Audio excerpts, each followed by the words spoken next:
ได้ทรงตรัสไว้คู่เพื่อเป็นกรรมฐานคู่กับพุทธจริตคือสอนคนฉลาด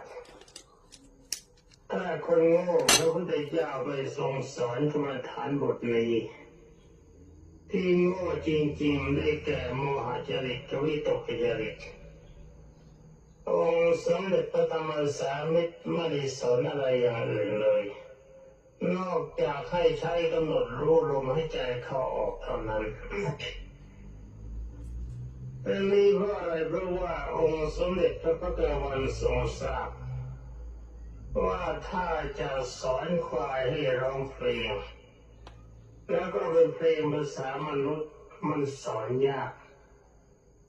ความจริงถ้าจะสอนได้สอนไม่ยากแต่ว่าควายมันจำยากหรือว่าไม่ยอมรับฟังไม่ยอมรับ